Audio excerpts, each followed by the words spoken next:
Hello friends, welcome to Friends in Trends channel. இன்னைக்கு நம்ம இந்த வீடியோல ரொம்பவே ஒரு டிஃபரண்டான ரெசிபி தாங்க பார்க்க போறோம். அது வந்து கொப்பரை தேங்காயில செஞ்ச பொடி. இந்த பொடியை வந்து நம்ம இட்லி, தோசை, ஒயிட் ரைஸ் இது எல்லாத்துக்குமே சைடு டிஷ்ஷா தொட்டு சாப்பிட்டுக்கலாம். ரொம்பவே நல்லா இருக்கும். இங்க பாருங்க, இதுதான் கொப்பரை தேங்காய். இதை வந்து நம்ம உடைச்சு துருவி எடுத்துக்க போறோம். பாருங்க, இந்த மாதிரி உடைச்சிட்டு நல்லா துருவி எடுத்துக்கோங்க. இப்போ 1 கப் அளவுக்கு கொப்பரை தேங்காய் இந்த மாதிரி நான் துருவி எடுத்திருக்கேன்.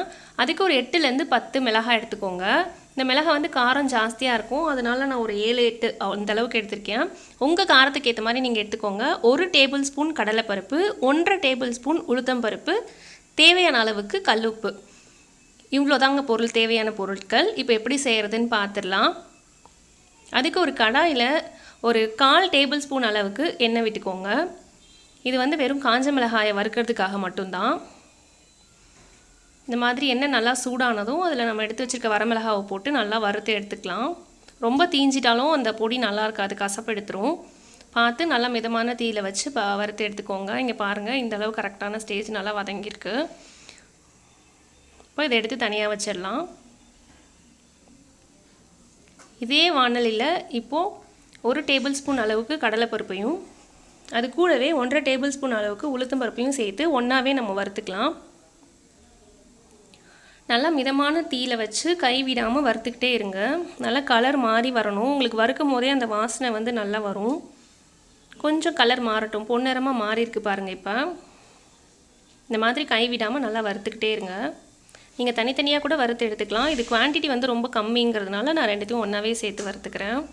இப்போ பாருங்கள், நல்லா கோல்டன் ப்ரௌன் கலர் வந்துருச்சு. இப்போ இதை எடுத்து தனியாக வச்சிடலாம்.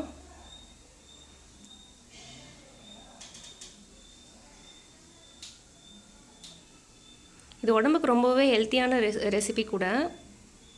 இப்போது நம்ம துருவி வச்சுருக்க கொப்பரை தேங்காவை ஆட் பண்ணிவிட்டு அதுக்கு தேவையான அளவுக்கு உப்பையும் இப்பயும் ஆட் பண்ணிடலாம். தேங்காய் வந்து நம்ம ரொம்ப நேரம் வதக்கணும்னு அவசியம் இல்லை. ஒரு 5 மினிட்ஸ் இந்த மாதிரி மீடியம் ஃப்ளேமில் வச்சு வதக்கி விட்டுட்டு கேஸை நீங்கள் ஆஃப் பண்ணி இதே வாணலியில் வச்சிட்டிங்கன்னா அதே சூடுலேயே நல்லா பொரிஞ்சிரும்.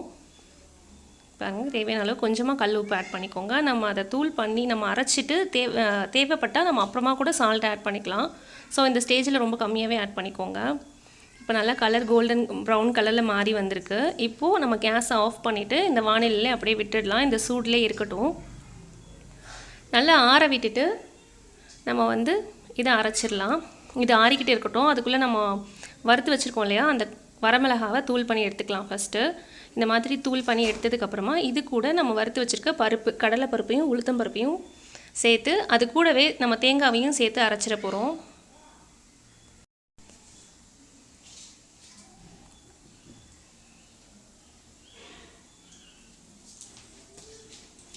ரொம்ப நைஸாக அரைச்சிட்டாலும் பொடி நல்லா இருக்காது, கொஞ்சம் கொரப்பாக தான் அரைக்கணும். அதனால் இந்த மாதிரி போட்டுட்டு பல்ஸில் வச்சு இந்த மாதிரி விட்டு விட்டு அரைங்க. அப்போ தான் நமக்கு வந்து பவுட்ரு வந்து நல்லா கோர்ஸ் பவுடராக கிடைக்கும், இல்லைனா ரொம்ப நைஸ் ஆகிடும். இப்போ நம்ம ஓப்பன் பண்ணி பார்க்கலாம் எப்படி அரைஞ்சிருக்கு அப்படின்னு சொல்லிட்டு. பாருங்கள், இன்னும் கொஞ்சம் அரைச்சிக்கலாம். இந்த மாதிரி பல்ஸ் பண்ணி பண்ணி விட்டு விட்டு அரைச்சிக்கோங்க. ரொம்ப சூடாக இருக்கும் போது அரைச்சிங்க அப்படின்னா ஒரு மாதிரி ஒன்றோட ஒன்று ஒட்டிக்கிட்டு பிசு பிசுன்னு ஆகிடும், பொடி மாதிரி வராது. ஸோ நல்லா ஆற விட்டுட்டு அரைச்சிங்கன்னா இங்கே பாருங்கள், நல்லா நரன்னு நல்லா கரெக்டான பதத்தில் நமக்கு பொடி கரைச்சிருக்கு. இந்த டைமில் நீங்கள் இந்த ஸ்டேஜில் வந்து நீங்கள் டேஸ்ட் பண்ணி பார்த்துட்டு உப்பு தேவைப்பட்டால் சால்ட் உப்பு ஆட் பண்ணி ஒரு அரை அரைச்சிக்கோங்க. அவ்வளோதாங்க, ரொம்பவே டேஸ்டியான டிஃப்ரெண்ட்டான கொப்பரை தேங்காய் பொடி வந்து நமக்கு ரொம்பவே ஈஸியாக ரெடி ஆயிடுச்சு. மறக்காமல் நீங்களும் செஞ்சு பார்த்துட்டு எப்படி வந்துச்சுங்கிற கமெண்ட்ஸை எங்கள் கூட கீழே இருக்க கமெண்ட் பாக்ஸில் ஷேர் பண்ணிக்கோங்க.